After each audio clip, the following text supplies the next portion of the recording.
Good morning. This is your daily dose of complete health with your local chiropractor, Patrick Hogg. And I had to learn a lesson yesterday. I always love learning a lesson, even when something goes wrong. You're not necessarily getting the best news. For me, it is always a teaching point. When something goes wrong, it is always a teaching point in my life. So let me just explain what I mean.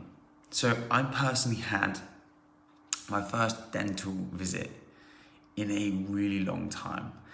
I've been one of those people that's very anal about brushing twice daily. If you're ever in my office, you'll also notice I have mouthwash on my sink in my office. I floss generally most days. And I've been really anal about how I look after my teeth. But I had my first dental visit it's probably been about 5 to 8 years. I can't actually remember exactly when, because I've moved around so much because of my work in the last 5 to 10 years that I've never specifically got them checked by a professional. Now, the reason why this is a massive teaching point for me is I'm now going to be due a very small filling. Now, I only went in because I was concerned that my gums were looking a little receded on one side. And I just wanted to go and check because, like I say, for me, I've always considered my teeth to be really, really good. People always comment about how straight they are. The only thing that I tend to get is a little bit of discoloration because I drink coffee. But when they took their routine x-ray, they were like, oh, there's something there that's not quite right. So I'm already booked in to go and get it filled next week. Why? Because for me, getting on top of a problem really, really quickly is absolutely vital for preventing problems in the future. So the question is how often do people put things off? And in my case, getting to the dentist quickly, how often do we put these things off? And how big of a problem could that potentially cause in our lives? Now, the reason why I bring this up is that dentistry, in my opinion, are probably the only profession on the planet that have ever really adequately taught prevention well in comparison to, say, for example, chiropractors or physios or osteopaths.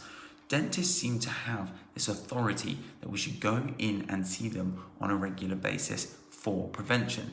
Now, I personally believe, and you may not agree with me in this one, but I personally believe this is a vanity thing.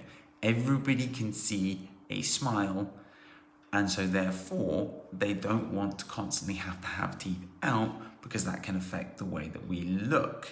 Well, the same is very true. If we start looking at chiropractic, it's very, very true in the same sense that if we're not looking after our spine, what is technically going to start to happen to our posture?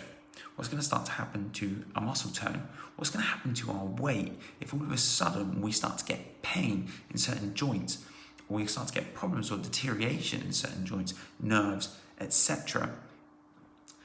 And as a result, we can't exercise properly, we can't move properly, our posture starts to deteriorate, we'll put on weight, we won't be able to exercise, we'll lose the muscle tone. And so, is it only dentists that really can affect people in the vanity way? But what we know is an ounce of prevention is worth £1 in cure. So I'm now getting on top of things. I've already got my next, I think they said 9 months or 6 months check. And I'll probably get the next couple of years booked in.